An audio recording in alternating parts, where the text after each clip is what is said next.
Ring a ring of roses, a pocket full of posies. You were told that was about the Black Death. The rhyme was first printed in 1881. That explanation was first printed in 1961. A man made it up, and we taught it to our children. Number 6. Jack and Gill. Jack and Gill went up the hill to fetch a pail of water. Jack fell down and broke his crown, and Gill came tumbling after. The story you were told is the French Revolution. Jack is Louis XVI. He lost his crown and then his head. Gill is Marie Antoinette, who came tumbling after him. She followed him to the scaffold on October 16th of the same year. The mapping is neat. That is the problem with it. Jack and Gill appears in print in Mother Goose's Melody, published by John Newbery in London around 1765. That is 28 years before the guillotine. And that printing is marked as a reprint. The rhyme was already old. Peter and Iona Opie were the leading authorities on nursery rhymes in the 20th century. Water is made to rhyme with after. That pairing dates the verse to the first half of the 1600s, 150 years before the Revolution. There is one more thing in that book. Gill is spelled Gill. Gill was a man's name. The woodcut printed beside it shows 2 boys. The Jack in the rhyme is not a king. The Gill is not a queen. The Gill is not a girl. The crown he broke is the top of his head. Jack and Gill were a proverb before they were a rhyme. Shakespeare used the pair in A Midsummer Night's Dream. Jack shall have Gill, naught shall go ill. It meant a lad and a lass. The book is still on a shelf. The woodcut is still in it. 2 boys, 1 hill, no queen. Number 5. Mary, Mary, quite contrary. Mary, Mary, quite contrary, how does your garden grow? With silver bells and cockle shells and pretty maids all in a row. The garden is not a garden. Mary is Mary I, Queen of England from 1553 to 1558. The silver bells are thumb screws. The pretty maids in a row are the maiden, a beheading engine. The garden is a graveyard, and it grows because she keeps filling it. Mary burned roughly 280 Protestants. That part is documented in Fox's Book of Martyrs, printed in 1563. The rhyme is not. It first appears in Tommy Thumb's Pretty Songbook, printed in London in 1744. Mary died on November 17th, 1558. The gap is 186 years. Search the record for a Tudor instrument called a silver bell, and there is not one. Search for a torture device called a cockle shell, and there is not one. Not one of these readings is attested before the 20th century. Silver bells are a flower. Cockle shells were pressed into the edges of garden paths. Pretty maids all in a row is a row of planted seedlings. One copy of that 1744 book survives. It is in the British Library. Nobody hid the date. It is printed on the title page. Number 4. Bar, bar, black sheep. Bar, bar, black sheep. Have you any wool? Yes, sir, yes, sir. 3 bags full. 1 for the master, 1 for the dame, and 1 for the little boy who lives down the lane. 2 dark origins compete for this one. The first is tax. 3 bags. 1 for the king, 1 for the church, 1 left for the farmer. The second is slavery, and the black sheep is the reason. The tax reading has an author and a date.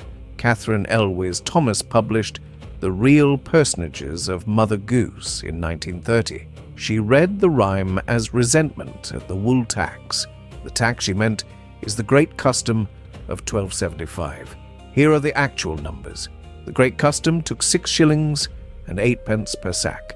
That is about 5% of the value. Not a third, not 2/3. 5% to the crown and nothing to the church. And the rhyme does not say king or church or farmer. It says the master, the dame, and the little boy who lives down the lane.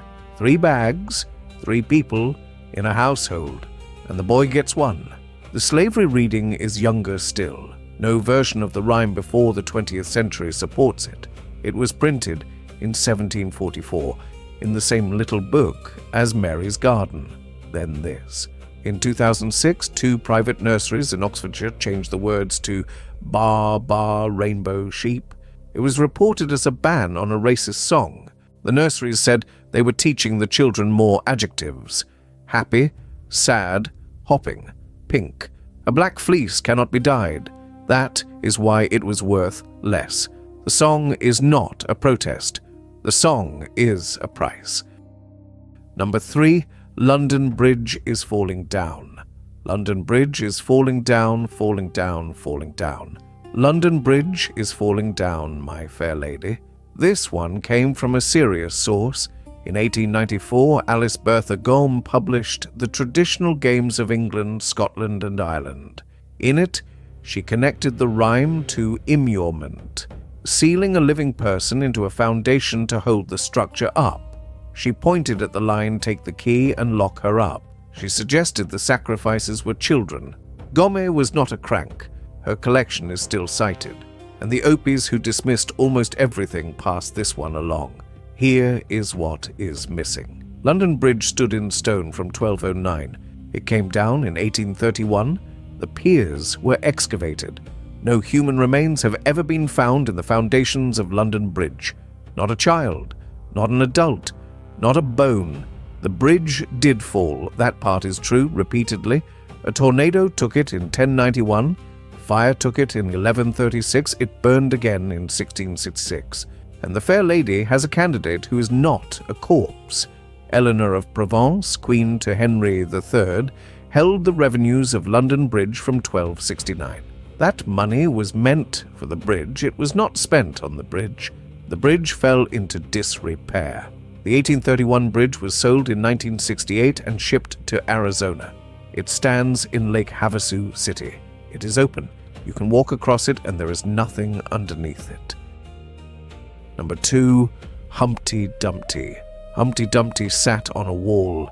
Humpty Dumpty had a great fall. All the king's horses and all the king's men couldn't put Humpty together again.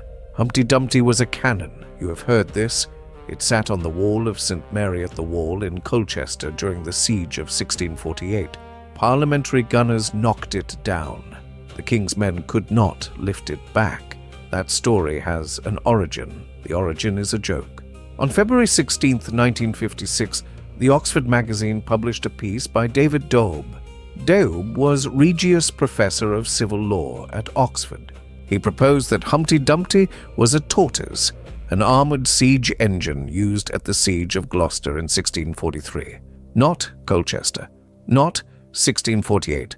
Not a cannon. It ran as one of a series of anonymous articles inventing origins for nursery rhymes. It was a spoof. It was called, at the time, ingenuity for ingenuity's sake. Colchester came later. In 1996, the local tourist board attached the story to their own siege, their own wall, and their own year. Now the rhyme. It first appears in print in Samuel Arnold's Juvenile Amusements in 1797, and it does not say what you think. 80 men and 80 more could not make Humpty Dumpty where he was before. No horses, no king's men, and it is not a story. It is a riddle. The answer is an egg. The word egg does not appear in it, because a riddle that names its answer is not a riddle. The dictionary still carries the older sense. In the 1600s, a Humpty Dumpty was brandy boiled with ale. The joke is in a library. The canon is in the guidebooks. Number 1, Ring-a-Ring-a Roses. Ring-a-Ring-a Roses, a pocket full of posies. A tissue, we all fall down. Here's the thing about Ring-a-Ring-a Roses and the plague. The theory goes like this. The rosy ring is the rash. The posies are herbs carried against the smell. The sneezing is the last symptom. Ashes, ashes. And then we all fall down, and down means dead. Most people alive today were told this. It feels true. It has the weight of something old. The rhyme was first clearly printed in 1881 in Kate Greenaway's Mother Goose.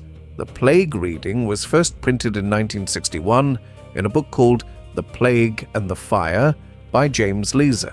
80 years after the rhyme reached print, 600 years after the Black Death, Peter and Iona Opie looked at the plague theory in 1951, 10 years before Leasor put it in a book and dismissed it. They wrote later that they had heard it so often they were reluctant to leave the house. Greenaway's 1881 version does not sneeze and nobody dies. It reads, "Hush, hush, hush, hush, we're all tumbled down." Of the 7 earliest British recordings, only 4 have the sneeze at all. In the European versions, the children sit down at the end. They do not fall. William Wells Newell collected a version in 1883 and traced it back to Massachusetts around 1790. It was a play party. Protestant communities banned dancing. So the young made ring games that were not dancing. No fiddle, no partners, a circle, and a song. The falling down at the end was a curtsy. Millions of people taught this to their children as a song about a mass grave, and they did it sincerely, because a plague song feels more true than a dancing song, because a version with bodies in it explains why the tune is strange, and the words are old, and because it is easier to pass on a story that frightens you than to spend one afternoon finding out it was never true. The Opies said this in 1951. Nobody listened. The rhymes were never dark. We made them dark, one book at a time. Then we taught them to children as history.